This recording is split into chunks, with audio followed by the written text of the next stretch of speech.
Yo, this is another little talk with Warp Speed, my brother from another mother. And tonight we're going to talk about Oscar Valdez and how he continues to get passes um, just because he's Mexican, or maybe because he's the goods, or maybe because the WBC wants a champion other than Navarette or the WBO. With that being said, we have Oscar Valdez fighting Navarrete on a stacked card this Friday or Saturday, whenever the 12th lands. And you have Murataya fighting Lindolfo Delgado. You have little Richie Torres. And that's just a great night of boxing. Anyway, without further ado, this is us trying to use StreamYard. So hopefully you guys can hear us. Um, can you hear me, bro? Yeah, I can hear you, bro, but I do hear like an echo. So I'm not too sure if it's my end or because I have no speaker or whatnot. But yeah, I can hear you. Alrighty, so you can hear me, but I have you on the phone. I didn't hear you from my stream here exactly. So give me a sec. Yeah,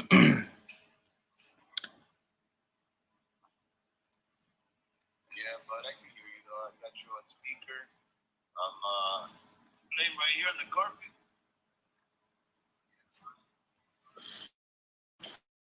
Anything? What do you think about Oscar Valdez versus Navarrete? Oh, I can't say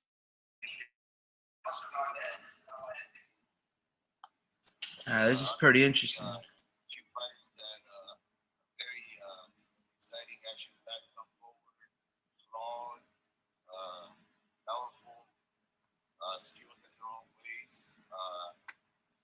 Mexicans, so you can expect a great level of violence, which is uh, which is really what we can desire from fighters that are accomplished, uh, and especially like let's say somebody like Oscar Valdez, who is not only accomplished, but he also can throw that out the window for the sake of entertaining the fans. Because I figure if Oscar Valdez wanted a, and we still don't know, because we still have yet to see the fight. But I think Oscar Valdez is much more skilled in the technical, orthodox, or at least traditional fashion than somebody as unorthodox and erratic as uh, Navarrete, Manuel Navarrete. So if he wanted to, he can probably just outbox him right good as Ruben Villa was doing when he lost to Vaquero. But but I think like most Mexicans, they don't really fear each other. They don't respect each other. Um, and maybe they have no personal animosity towards each other outside the ring. But I always say Mexicans dislike Mexicans the most. Um, I'm there's I'm like I'm gonna cut you off right there because I don't really agree with the last two statements that you said. I think Mexicans respect the hell out of one another. That's why they don't talk trash to one another. But that being said, just cutting to it, who's the harder hitter, Navarrete or Valdez?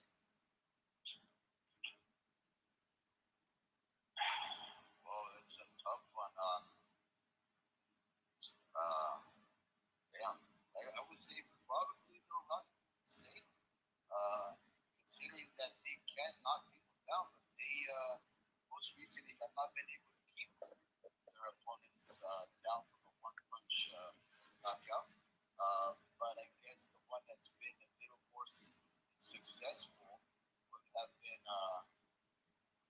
Valdez when he went against Panichelli, who's made him out and probably knockout of the year contender. Um, so I would have to give it to him. It would have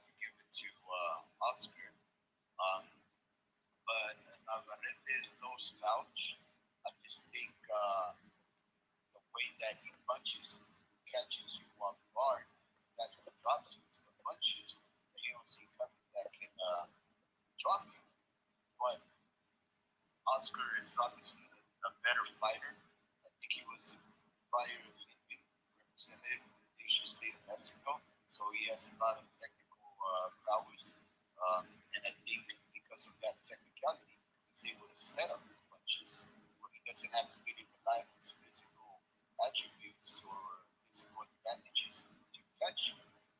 So I think the one who would be able to sit you down and keep you there would be Oscar Valdez. But there are probably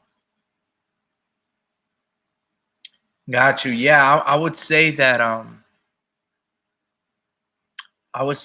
Oscar Valdez is the he's the more precise puncher, right? He picks his shots better, and his left hook is obviously his best punch. But I would probably give it to Navarrete. I feel like his creativity and lack of technique, um, like if he had proper technique, I think he would hurt these dudes because he has that one knockout blow.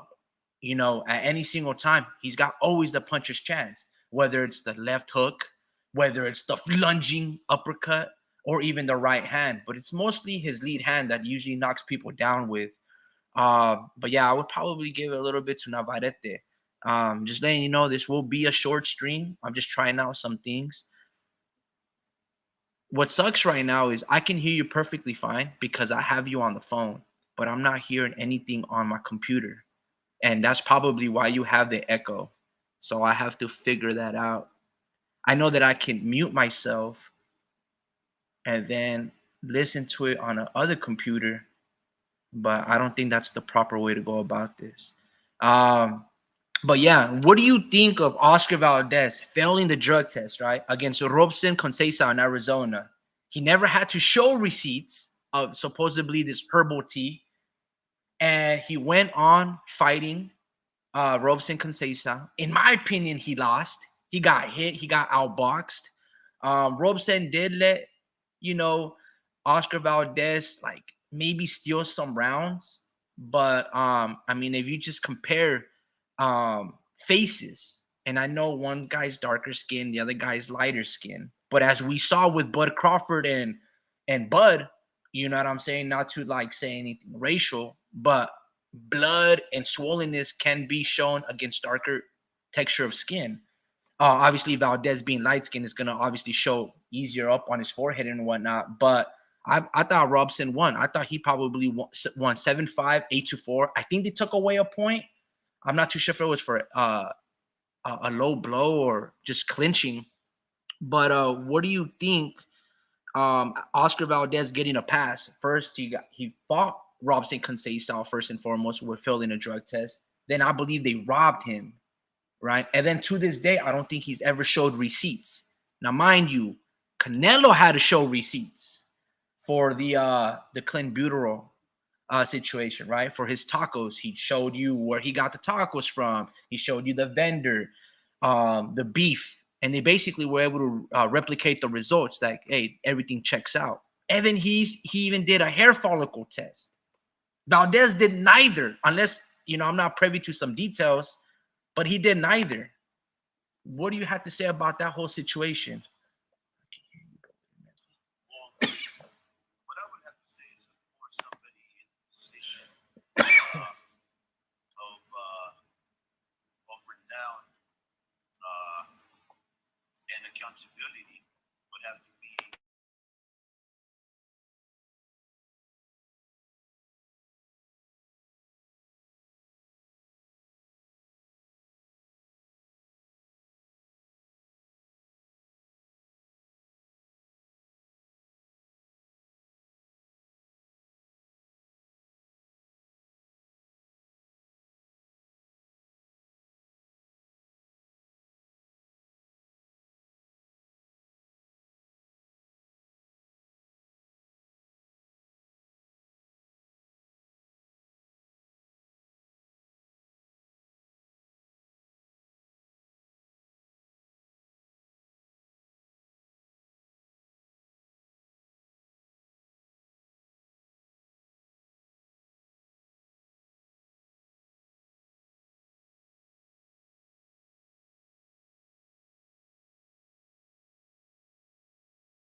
tell, Oscar Valdez, there was controversy that week of, because if I'm not mistaken, he was discovered the week of the fight to have, came back to have some results towards some kind of performance enhancement substance. The explanation that he gave, obviously, of course, was very unique. I guess nowadays there's some kind of teas that can make you like a badass. Wait, but what Or was otherwise, unique about it? maybe there isn't. The problem is somebody like myself, who doesn't know too much about performance enhancement drugs, because guess what? I don't have any issues with performing. I wouldn't know too much about it, but he did. He was under the scope the 2 days prior to the fight itself. He's not a big name at 130 where he was fighting at. He was a big name, but he's just not a big enough name where people care too much to scrutinize him. Especially, you have to look at what's going on around that fight. Who else is fighting the week before? Who else is fighting the week or weeks after that? Who else is going to draw eyes from that controversy? So I think it's a little bit of everything that just worked in his favor. He's not a big money maker. Of course, I'm sure he has his detractors, but I think it's just one of those things where if he just keeps his mouth shut, fights his fight, and wins it, then people will forget about it, because we as fans only care about the fights that a fighter can execute against another. So perhaps we would have get him off easier if he had been more dominant. And I know that sounds almost, let's say, controversial, because you would think, okay, if you take drugs and you perform better and look more destructive as a result of that, then you're definitely gonna look. Then you're definitely gonna have more eyes on you. But I think that's the other thing that happened, right? He looked like a bum. He lost to, he was, I guess, Robinson. Nah, I don't think he looked like a bum. He was, well, not a bum, but he was definitely not an accomplished fighter, right? He never had a belt. Yeah, he was definitely in the Olympian, if not mistaken, at some time representing Brazil. But otherwise, he was just a tough contender that hadn't really ever climbed up to the level of a champion. And of course, he ended up making him look bad. So that part right there also worked in his favor, where he did not look stellar against a nondescript, otherwise relatively unknown fighter. To the hardcores like me and you, we know who he is. And I apologize for using the term bum, but that's what the casual fan would say. Who is this guy? So who is this guy who has a little curly tail at the bottom of the sea in this last name? so Oscar, check this out. Oscar knew Robson Conceição. They fought in each other back in the amateurs, and Robson beat him in the amateurs. So one of the things that about Valdez, especially in his last couple of fights, rooting back to Robson Conceição and then to the Shakur Stevenson bout, is he's gotten very nervous. And what I mean by that is he's not calm. You see, when you see Canelo fight, it's very calm. He waits, he parry shots, he slips, and then he throws a power punch, right? That's all they throw is quality shots. Valdez has been, it almost seems like he's overcompensating for like some type of insecurity. I don't know if it's his height, but if you really look at him, he really overcommits to a lot of shots, which eventually led him to get knocked down in the early round I think the third or the fourth round against Shakur Stevenson because he threw a lunging, looping left hook, got off balance. Shakur, with his cat-like reflexes, was able to bend the waist, turn him, and then he landed an uppercut, and then Valdez fell down. Right? It didn't even really hit him flush.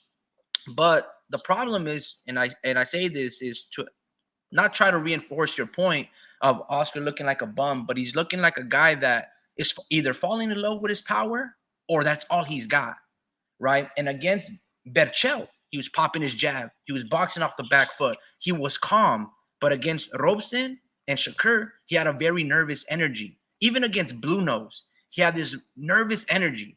Now, I say all that because which Valdez are we going to get versus Navarette? Is he going to be a guy that's going to try to engage in a war, right?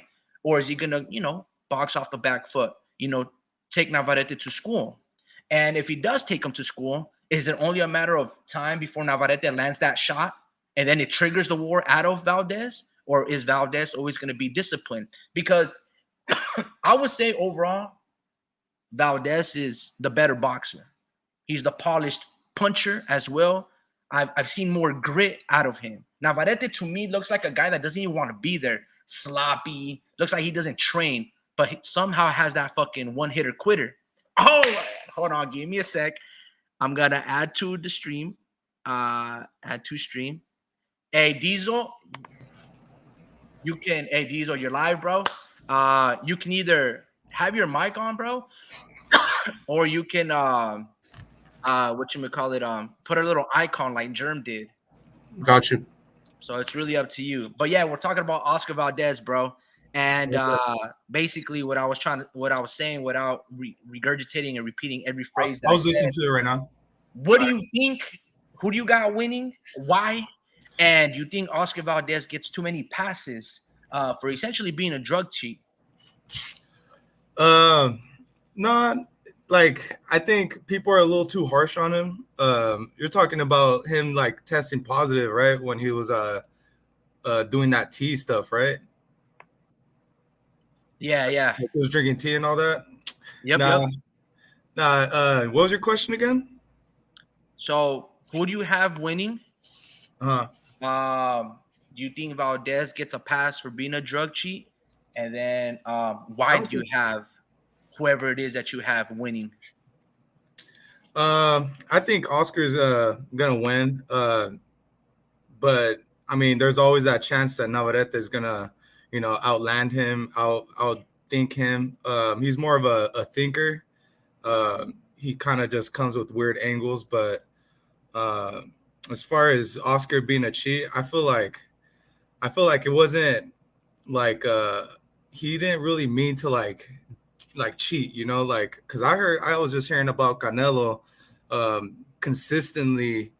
They were testing his bloodstream or something like that, and every time they said there was a pattern with his eating and the amount of substance that he was taking in, I guess, and it was really kind of suspicious, and I think stuff like that raises a question. But with Oscar, bro, like that was just a one-time thing. You never really hear about him testing positive for nothing else, really. So no, I think he deserves the pass. He's Got you. I get what you're saying. Yeah, he does have a clean track record. He does. Who do you got winning the bout? And how much are you putting on it? Nah, man, my gut tells me Oscar, but I think Navarette is just kind of always surprising me, man. Like he was showing so much grit with the Elam Walsh. What was his name? I forgot his name. Yeah, like Liam Wilson, something like that. Yeah, he surprised me right there. I mean, he was doing really good, but you could tell they make weight classes for a reason, and I feel like he realized like shit, like these dudes really do hit hard, But I seen grit, I seen heart, and that's exactly what Oscar has, So that's what makes a good fight. It's gonna be. I feel like there's gonna be close rounds. Dude, I wouldn't be surprised if it's like a draw because their styles, they're gonna come at each other, But I mean, I don't know Oscar's game plan. I've seen different game plans coming on his end. Sometimes he's the aggressor. Sometimes he's trying to set up his shot. Not sure what happened. I'm reading this thing right here. Okay, all right, we're good. But yeah, Oscar kind of he's fundamentally like sound, but Navarette is just kind of goofy, like I forgot that dude's name that was like that dude that walks around drunk in the ring, like he does this and he's landing some punches and shit like that. You know what I'm talking about? Yeah, Emmanuel Augustus. He's not Mexican. He's a black dude. Yeah, Emmanuel Augustus. Yeah, okay, and because Jerm was showing me some Mexican version of him. It was funny.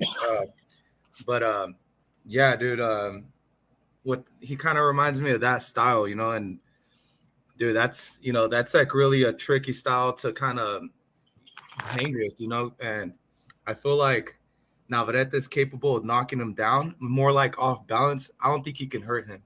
I don't think Oscar can get hurt. It's just more like the accumulation of punches that come from Navarette, because they come from different angles.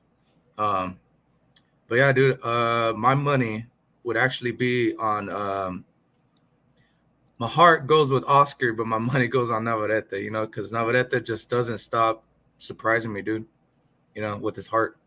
Got you. And let's say this, bro. If Navarette knocks out Oscar Valdez. Navarette knocks out Oscar Valdez. Yeah, then, let's say if he knocks him out. Uh-huh. If he knocks out Oscar Valdez. Would you put him above Shakur Stevenson on the pound for pound list? I know Shakur's skills is better, but he would be able to do something. I went like this. I don't know. Dude, I honestly don't see that happening, but if it were to happen, I just don't see it happening. I see the ref stopping it.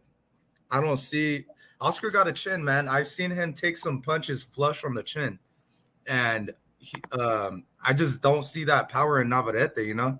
Like when he knocked down Ruben Villa, it was more like off balance. His footing was off, and he was just it was like a flash knockdown. And obviously he didn't hurt him after that. Ruben was on that bike right after that. But I know Oscar's also, he's actually an Olympian for the Mexican for Mexico. But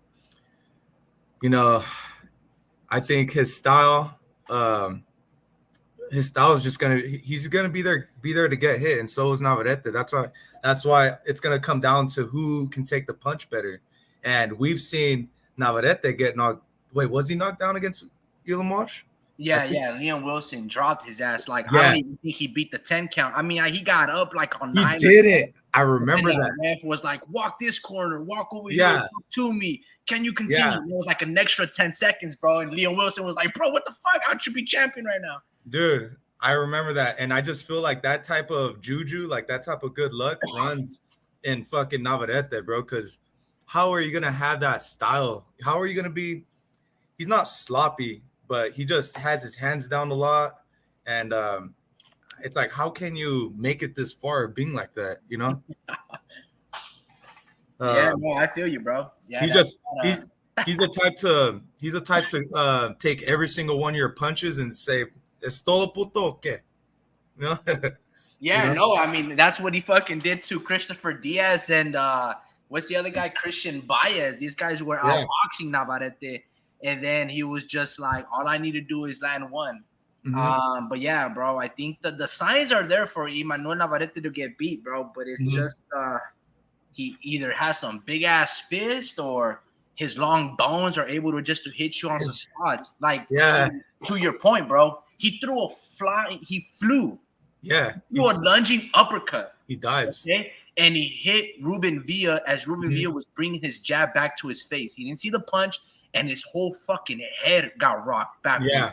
And then 2-3 rounds later, I think in the 4th or maybe the 6th, I think Ruben is going to throw a 6. And Navarette throws a 4 or a 3 and rocks his shit.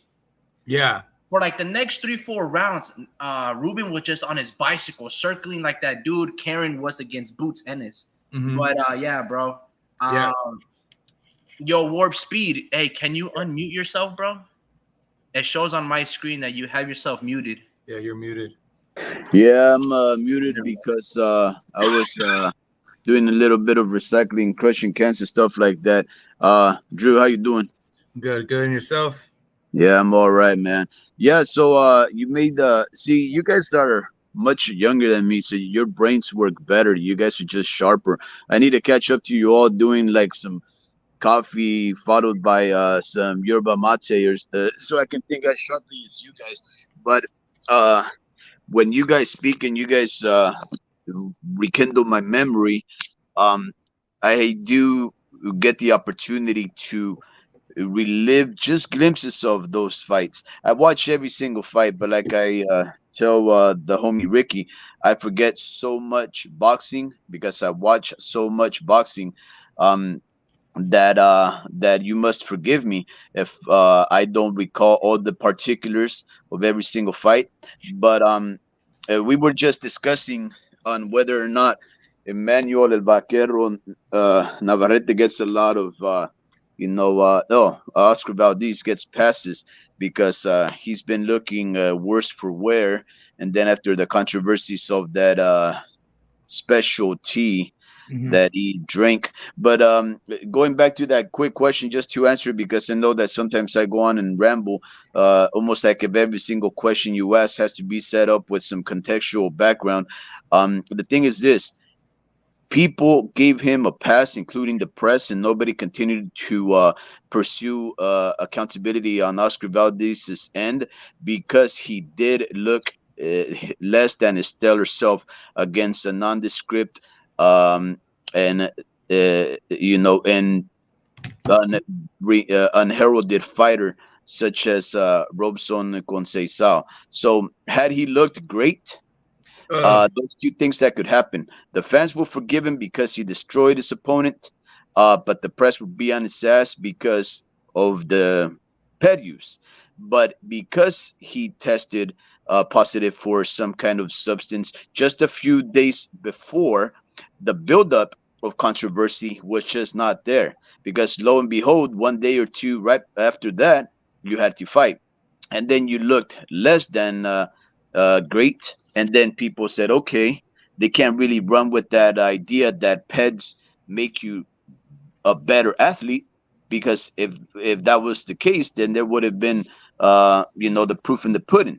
And since he looked like Robson Conceição may have just uh, eked the win, then people just let him go off scot free because hey, it didn't help him at all that he took peds and he still didn't look dominant. So I think that's the reason why nobody Made and, it a big and deal. yeah. So that's the reason that's what I think. Nobody really was too impressed by his performance, so nobody can really say that his performance was somehow improved by any kind of substance abuse. Yeah, man. I seen as far as Shakur, man, like I'm kind of switching the subject to Shakur right now because you mentioned Conceição. I don't know how to mention his last name. Robson Conceição. I seen some nervous energy too from Shakur. Like he kind of buckled his knees a little bit, so I see some holes in his game. It's kind of the same with Devin. Obviously, he got rocked a couple times too, but yeah, man, Shakur, I see some flaws, man, but I just feel, and on top of that, I feel like I'm nitpicking, because all I'm looking at, is his knees buckle a little bit, but sometimes these guys are really good with their poker faces, man, and they don't show that they're hurt, but inside sometimes they're hurt, man, and yeah, and I just feel like, yeah, man, you can't really Switching it up a little bit on you guys, just a little bit. Just because it kind of irks me on this bullshit that Anthony Joshua says. He said, bro, that Derrick James is a better trainer, or is the best trainer he's ever had. But he basically said that to make Robert Garcia look. Yeah, He was just petty. saying, like, He's these a petty-ass dude. undermining messages, or maybe he was explicit. I don't really remember, but he Yeah. basically was saying that Derrick James is a real trainer. He's teaching me shit, and Robert Garcia basically didn't teach him nothing. Yeah. I'm What like, I bro. saw, what I saw, check this out. What I saw is when Derrick James had him for a full camp, and he told him, "You need to train over here in Texas." Mhm. And I saw AJ versus Franklin. Mm. I saw a hesitant Joshua, a scared Joshua, and very basic Joshua. I saw a guy that didn't have a game plan. Now, when Robert Garcia was flying back and forth from Riverside over there to the UK and training alongside Angel Fernandez, right, for the Usyk rematch, I saw Joshua with conviction, with a game plan, with a mindset. And even though it didn't go his way, he was digging to the body. He was throwing uppercuts. There was progress. There was more of a dog in him. No, absolutely, right? And obviously he wanted to get back. He wanted the shit back, right? Because he got completely outclassed. But had AJ not parted ways with Robert, because AJ was very disrespectful. He was. In the sense that after the fight, you know, he went on his little tirade and he was like hip hip hooray type of shit. But he looked at Robert Garcia and he was screaming at him. And he was like, "How the fuck can I lose?" Like he was like, how the fuck you beat me? But he was looking at Robert Garcia, and you can see Robert Garcia was like, "Oh, here we go. Here we go with this shit." And he got not spooked, but he was like a little embarrassed. And then like Robert it was his fault. an interview with some outlet, and he said that I forgot exactly the words. I should pop it up. But in other words, it was like he doesn't really train that hard and all these little things. He was a basic boxer that's barely learning. And AJ took offense to that. Yeah, he found it weird. Yeah, he found it weird. And then, you know, everybody kind of knows the story from them.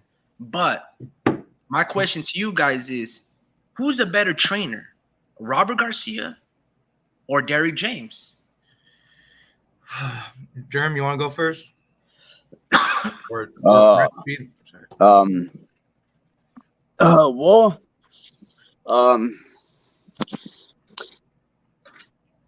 it's you know, so it really depends, right? Because I'm on the same you page. know, a lot of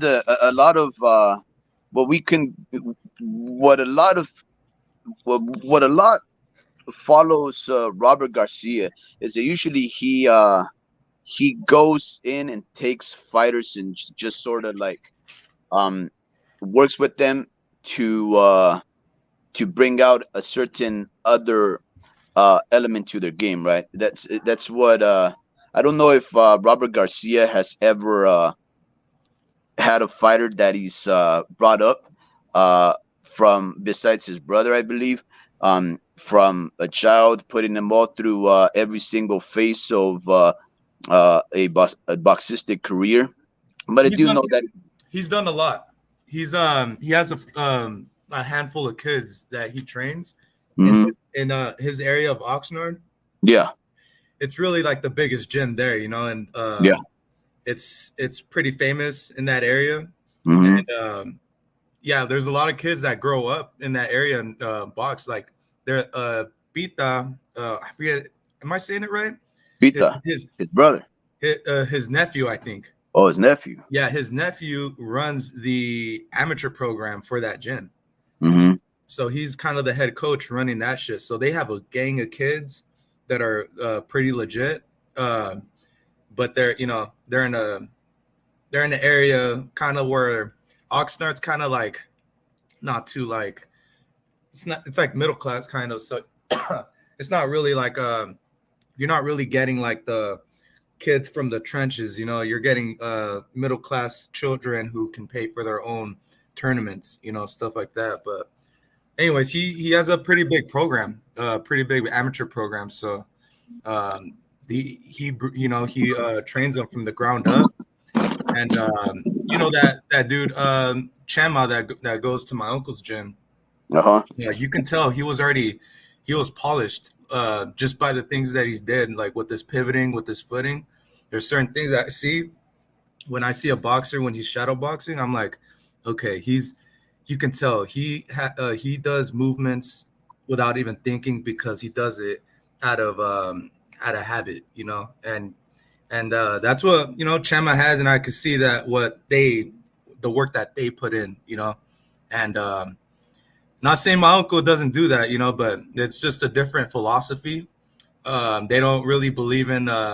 They do believe in like uh, uh, work, like working out, like lifting weights and all that, but they're Mm-hmm. not really they're not really like working out like they're not too militant, they're not pushing weights. They're really focused on the actual science of boxing, so I mean, Derek James, I feel like has a has those football workouts type of thing where they do like these squats, and so he's kind of got that.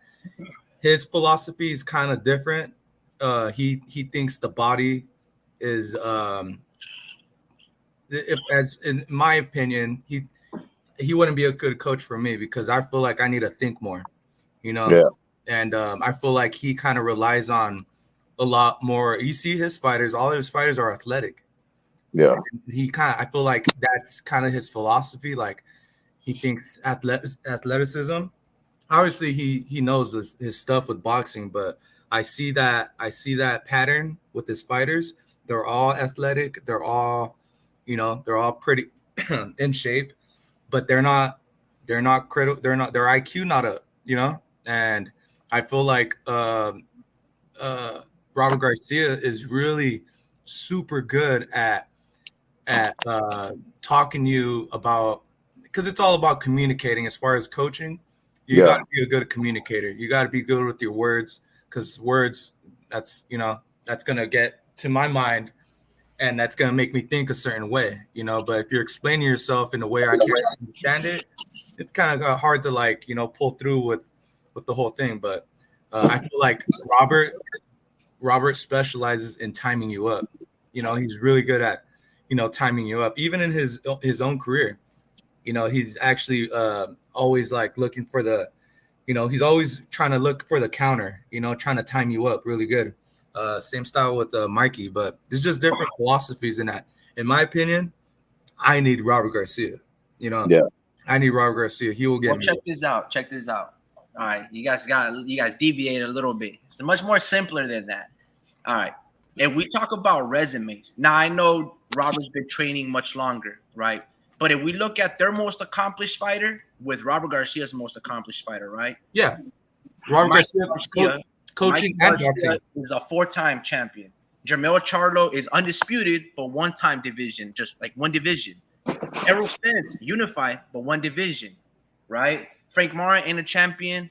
And let's also put it to like this. Robert shines when is like on the underdog role, right? He did it with Brian Valoria, right? There's a story that Brian Valoria was pretty much out of the game, and there was a flood, and like the training room, right? The locker room was flooded, and they had to lift Valoria up so his feet wouldn't get wet, because that's how he was like on a downtrodden, right? So Robert excels in that underdog position. He did it with Joshua, even though they lost. He looked good training for the Usyk rematch. Marcos Maidana rejuvenated his career, knocked out Broner, and went on to have good-ass fights with Floyd Mayweather. He's been able to not only rejuvenate people's career, compete and fight with undefeated fighters, and Mikey Garcia, multi-divisional champion, I believe 4-time, right? 126, 130, 135, 140. Tried to do 147, but Arrow was too much for him at that time.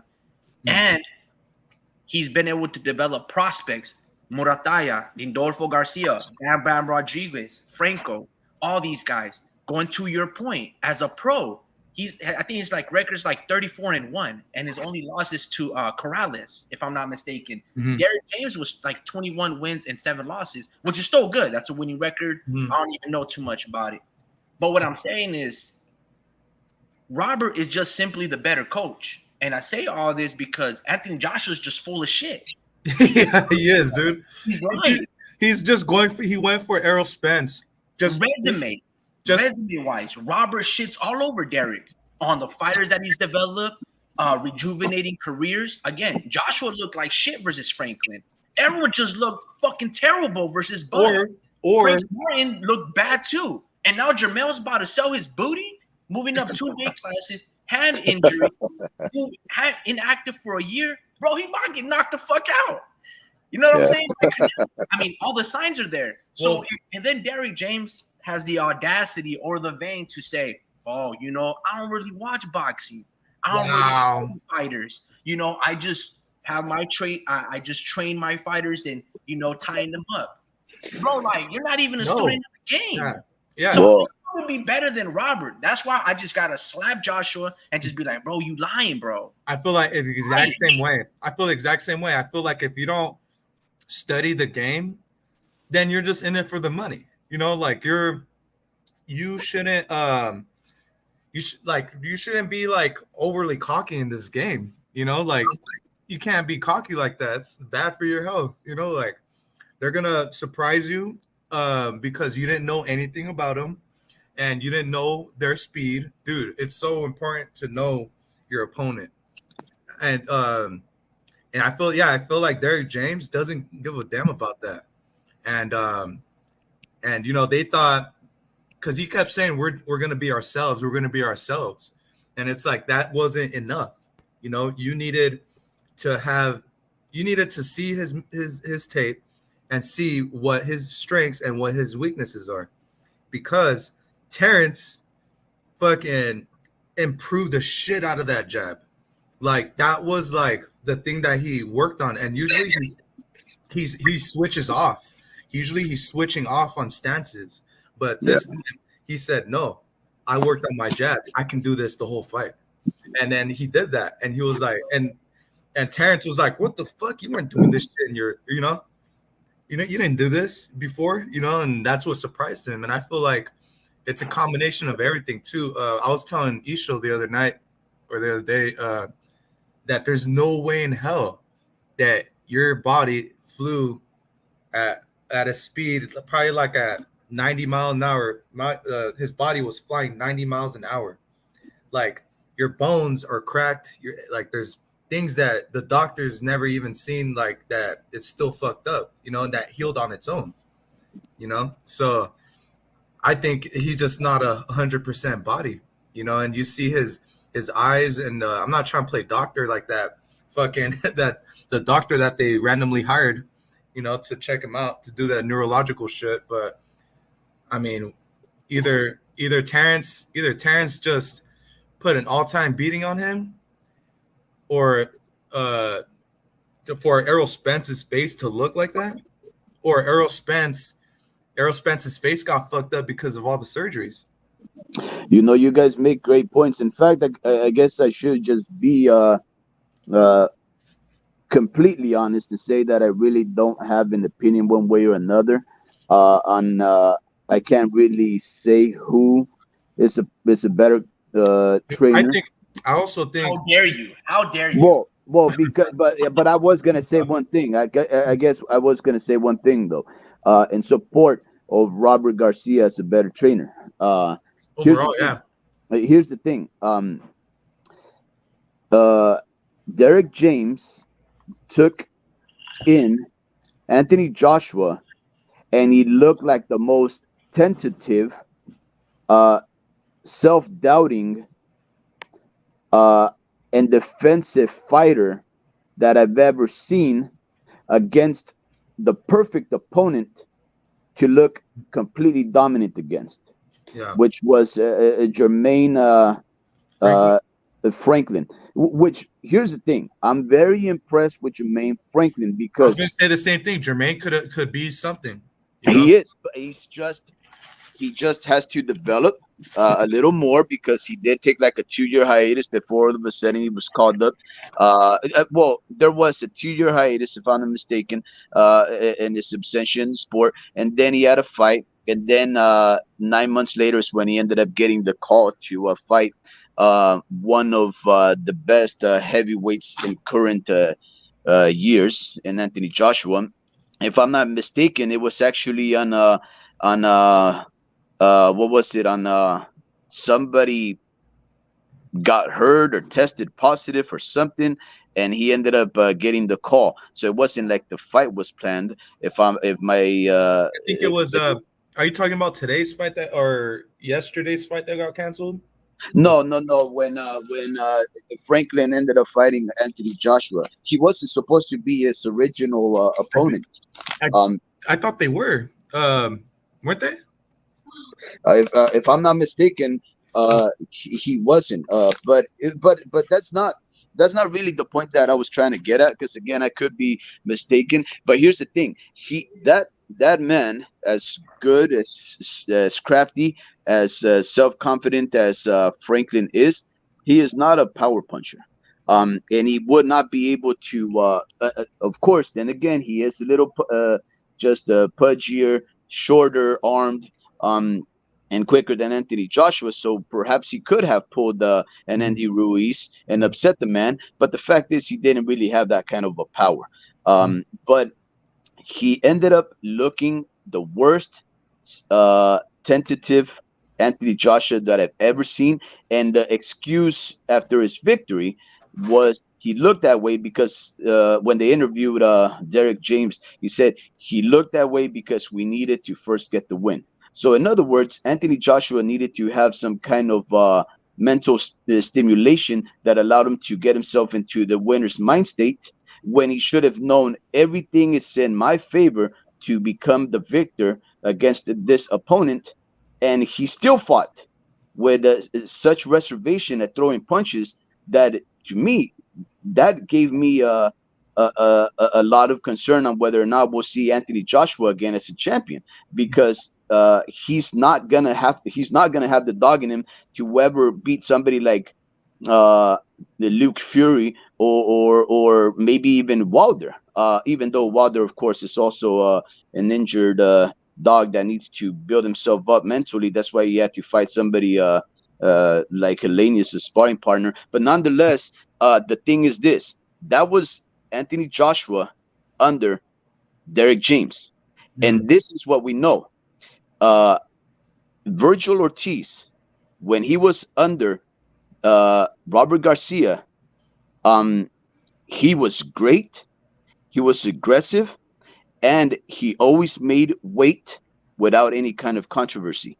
And now that he severed his connection and tutelage under Garcia, guess what? Now riding solo with his father, he's had two chances where he's just had rhabdomyolysis or whatever it is, because obviously what we have in Robert Garcia, at least in the case of Virgil Ortiz, is a trainer that knows how to keep you in shape, make you cut weight safely, and he keeps you active so that you don't have to have these kind of issues. And he's probably telling them those life coaching,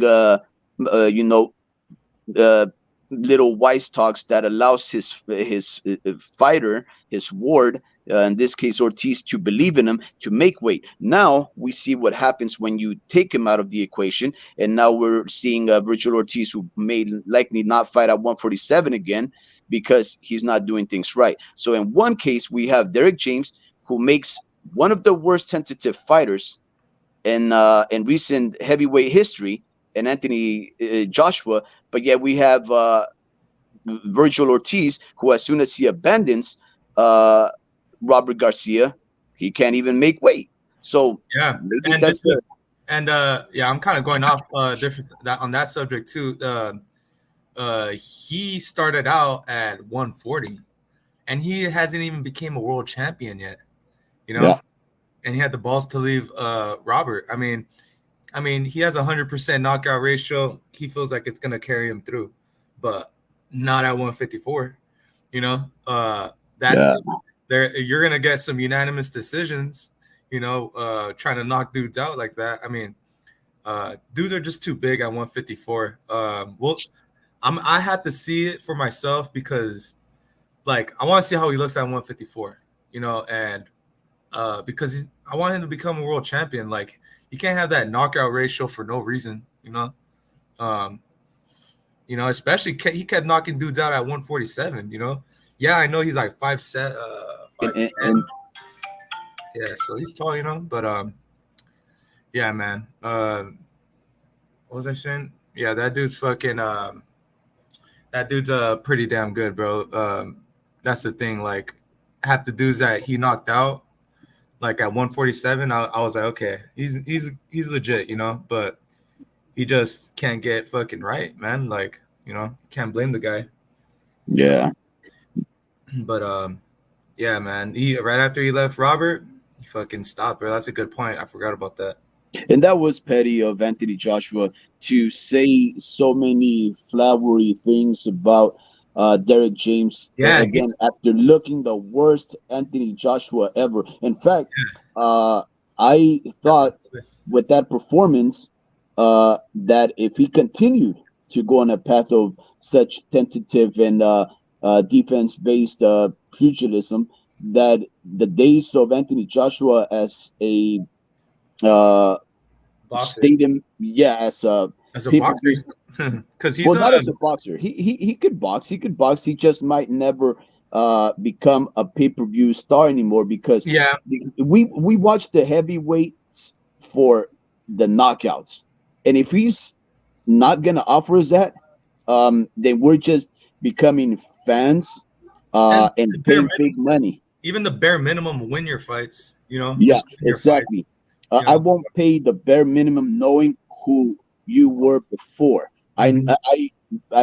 I love Anthony Joshua for the run that that he had up until he Wait, fought. guys. Hold on, guys, because you guys tend to go on long tangents. We're not talking about them dudes. We're talking about them trainers. Hold on, stay on cue. Listen. We're talking about Derek James and we're talking about Robert Garcia. Because he talked about the heavyweight. I was like, are we victims of the moment, of today's moment, in the sense that this has happened to all trainer of the years? Maybe I'm being too harsh, right? There's a curse. Derek James's turn. But when Robert Garcia was trainer of the year, right, and he was getting all this love and accolades, people were dismissing and disliking him. Then his fighters take on tests. Mikey Garcia takes Errol Spence, and he completely gets outclassed. It's just like, bro, where's your tutelage? Why'd you even take this fight? He loses all that momentum, right? Gets paid handsomely, but loses momentum. Eddie Reynoso, when he won Trainer of the Year last year, right? Andy Ruiz, he had Ryan Garcia, he had Oscar Valdez, he had Canelo. At one point, they're winning everything. They're being undisputed, all of these things. Mm-hmm. And then when Canelo gets outclassed by Bivol, Oscar Valdez loses to Shakur. Andy Ruiz looks mediocre against Chris Arreola and Luis King Kong Ortiz. Ryan Garcia, all these little things happening, then everybody starts shunning Eddie Reynoso. See, his style sucks. Even Shakur brags technically it's like me beating Oscar Valdez is like beating Canelo because that's me to him. And now it's Derek James's turn. His fighter, people are saying, oh, he should have done stop the fight at the 7th round, not the 9th. His fighter's getting beat, completely outclassed, all these things. So are we just victims of the moment where we're being really just like we give these trainers their flowers, now we're pulling them back in and be like, nah, I'm gonna pull at the pedals. You know what I'm saying? So are we being a little too harsh on Derek James? Is he a really good trainer, or is he like, nah, I just feel like Mr. Larry Liston was saying, he's only had one fighter that he's basically brought up, right? And that was Errol Spence at the age of 15 and above. But Jermell Charlo was already a champion, right? With Ronnie Shields. Mind you, Ronnie Shields is a guy that, I don't know, to my knowledge, in recent memory, hasn't won Trainer of the Year, right? But he's developed Jamal, Edeslandy Lara, David Morrell. Those are fighters, and no one talks about Ronnie. Yeah. You don't talk about Manny Robles. You know what I mean? It's just guys that get overlooked. So is it overlooked in the sense because you haven't developed that star? Or just I think what I can judge Derek James on is how crazy his schedule is. Like, he needs what I'm hearing, he's actually a single man when he's coaching his guys. Like, he has how many fighters? Like 5 of them right now. So like he needs and that fight was supposed to happen in UK. That just got canceled. He got who else? He got Jermell next month with Canelo. and then he has Ryan Garcia coming up. You know, so he's kind of all over the place, and I feel like he's not gonna be able to like fully like do everything. He's trying to do everything on his own, and it's not gonna work out for him. You know, because he has guys across the pond, across the nation that he's trying to fucking coach, and he's only giving them really like 1 month each. You know, so I feel like it's not enough time to really like know your own fighter. You know, like how you got to know your own fighter. You can't just ask him like, how's he been? Like, have someone there with him to let you know what his opinion is about him. You know, so like he's trying to do this remote coaching type of thing, and I feel like there's a lot of value in having him here with you in person and walking through with you every day. You know, like with the workouts and with your technique and all that. But that's where I'm hearing his where everyone's judging him on is his crazy work schedule. Like people were like kind of questioning him, like, why are you taking in like Joshua? You know, like you already have Ryan, or wait, was it Ryan first or AJ that got in first? I think it was AJ. Yeah. He's had a fight with AJ. Ryan was like the last one. So yeah. So I think Ryan just giving Derek James a lot of money or something, because that was like, what? That kind of came out of nowhere. And I really don't think he's he's flat-footed now. He got a flat-footed Ryan Garcia now, and I don't think it's gonna work. Like the style just doesn't look right on Ryan. You know, so I think Derek James doesn't need to change up what he needs to do, I guess.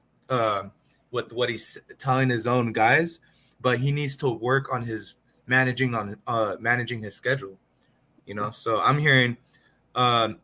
Did you guys know Errol didn't even spar before the fight, before the Terrence Crawford fight? What you mean by that? Elaborate on that. What you mean? So before he left to Vegas for camp, I think he left a month early or a couple weeks early before the fight, to train out here. And I'm listening to I listen to TBV every day, and shout out Ness, but and Danny, I heard a rumor saying, yo, we don't promote them, dude. Nah, John. No, but keep going. I'm just fucking with you. No, I'm saying like Errol. They're saying Errol didn't even spar the whole camp. He wasn't sparring at all, and it's like, okay, I really don't really hear about that.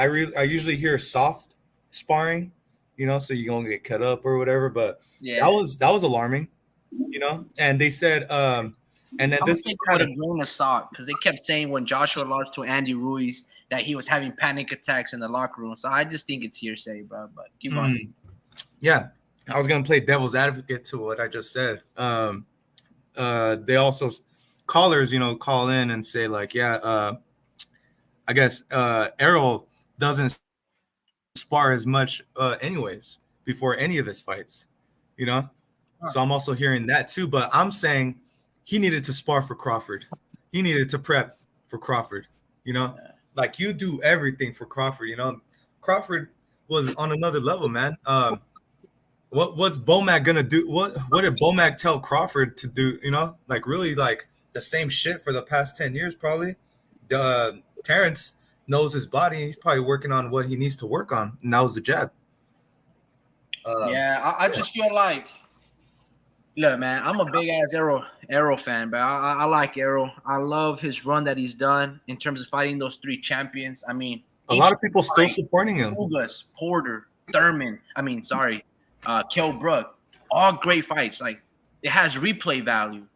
So I just wanted his run to, be solidified. And if he would have beaten Bud, that would have been his ticket to the Hall of Fame, without a doubt. But and ticket to Canelo fight too. Now he's always gonna live unless he does something incredible. But he might just always live under the shadow of Bud Crawford, even if they go to 154 and they fight at 154. Whatever Errol ever accomplishes, Bud is that dude. Oh, but Bud beat him. Look how Bud made him do. Mm-hmm. So But yeah, I'm not. I don't know. I mean, obviously Ness has his resources, but I think they had look. Arrow was inactive for over a year or close to a year and 3 months. Who knows? So he had to spar. He had to spar Jamel Charlo like many times. Now That's what I'm thinking too. Yeah. Now the question is this: if you have over a year, right, of inactivity, I hope you're sparring at times, not when you're getting close to the fight, but 7 months ago, I hope Arrow was sparring without headgear. I hope so. You know how his face feels when he gets hit with, small ounce gloves. I hope he was sparring with no headgear, maybe 5 months out, before even in the preliminary negotiations. Because again, if you're an active fighter and you're waiting for either a particular fight that you're waiting for, or maybe you're just on the shelf and you're trying to buy out your contract, you have to spar because your timing's going to be off. Your punch resistance, conditioning, everything in the moments, listening to instructions. He had to spar. There's no way. And I'm going to tell you why all that stuff that you might have heard from the Boxing Voice is all hearsay. Is if he didn't spar, he wouldn't have shown that toughness and grit. I forgot to say allegedly. Coming up. A lot of those punches that Bud was landing, sure, Errol Spence was overreacting and ducking, but he was getting hit behind the back of the head or in the temple or behind the ear. And Bud Crawford says openly, those are the points that I target. Not only are they somewhat illegal, but I mean, anybody that gets hit on those trigger points, right, by your temporal lobe and all that, you're going to lose your balance. That's what that thing coordinates. So that resistance and that grit and that heart to always keep getting up, even when your fucking face looks like, you've been just in a 12th round ringer already in the second round, that lets me know Errol was sparring. The problem is he just couldn't fuck with Bud. And I know we want to make all these excuses. I want to make excuses, but in the reality, we waited 5 years on Errol's time. Not Bud's time. Bud wanted this fight back in 2018 when they met, when Errol had all the red outfit, jumpsuit, and Bud had, regular clothes and his Timberlands. We waited 5 years on Errol's time. Yeah. And hit him on the ass. Bro, Bud gets all the credit in the world. I've always been skeptical of Bud, but Bud is my dude. I've known him since. I liked him against Felix Diaz, even though I went Felix Diaz to beat him. Didn't happen. He fought a tricky fighter in Victor Postal, right? That's not an easy fight. Even the Jeff Horn fight. Jeff Horn, like George Kambosos, when Devin fought him, Jeff Horn had a lot of momentum, beating a legend, right? George Kambosos beating T.O., Jeff Horn beating Pacquiao, even though he tripped him, elbowed him, headbutted him, knocked him down to the ground with some wrestling tactics, and never even got a point taken away. The point remains that Terrence always beat either undefeated fighters or fighters that had a momentum. So, yeah, bro, again, we were on Errol's time, and Errol just didn't come through with his word. He talked all that rah-rah shit, made shirts, smoking on Bud, tour, all these things. And, yeah, bro, Bud made him pay. Yeah. But anyway, guys, I'm going to let you go. I'm going to end the stream. More than likely, I will probably buy the StreamYard service. This looks pretty cool little format. And it allows me to pimp out the account and put some overlays and layouts and customize profiles and stuff. But that's gonna be it for me, guys. This week is the Daniel Valdez. Fuck, I said Daniel Valdez. That's my cousin's name. Oscar Valdez. That's my cousin's name. Yeah, I believe it's this week. Okay, Saturday, right? MGM. Yeah, I agree. All right. It should be this weekend, so it should be a pretty good weekend of boxing. Even the Jake Paul fight was pretty good.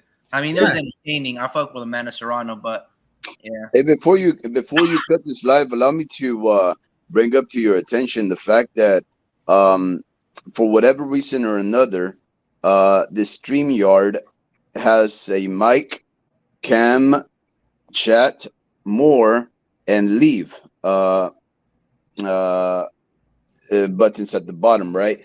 And the more is the only place that I can see the comments that people on the YouTube are posting. Like, for example, I can see that Mr. Larry Liston has again attended our live, and God bless him. Thank you for listening to us discuss boxing, and in my case, ramble on without much contribution, worthy contribution to this conversation. But I wasn't able to see it on the chat feature on the bottom. I have to go to the more, and I was able to, go into the comments and then see that he's commenting live, but yet I cannot join that chat room to respond, because he made some great points regarding uh, Ismael Salas and yeah, Bob Santos, who he's absolutely right. He's able to bring in a few unknown, unheralded fighters from the Dominican Republic, who seem to have crossed over, gone through the borders, came over here, just started training under him in the tutelage of uh, some Cubans, because I think that's what's going on. If I'm not mistaken, Cuban trainers are taking in a lot of the Dominican fighters, and from what I heard, they're training them over there in the Dominican Republic into boxing. That's why all of a sudden we're just getting a whole barrage of the Dominican fighters with skill sets. But nonetheless, he is definitely a great trainer. But yeah, I wasn't able to really converse with Mr. Larry Liston or see what is going on in the background on the YouTube the commentary. But yeah, so I don't know how that works. I don't know if I have to consolidate my my Google account with YouTube so that I can do both things at once. But I just want to let you know that Don't that mean to was cut a you little off, hiccup. bro, but I think that's a wrap, bro. There you go. Have a good night, guys. Thank you, Mr. Larry Liston, Warp Speed, Drew, for tuning in. Yep. We'll try to go maybe live tomorrow or the next couple of days. Let's talk about the Jake Paul fight next. About the material. But if you guys have any suggestions or topics y'all want us to cover, feel free just to leave a comment after the video, and then we'll read it, and then we'll just make our adjustments. But thank you guys for tuning in. Have a good night. Good night. Good night, y'all.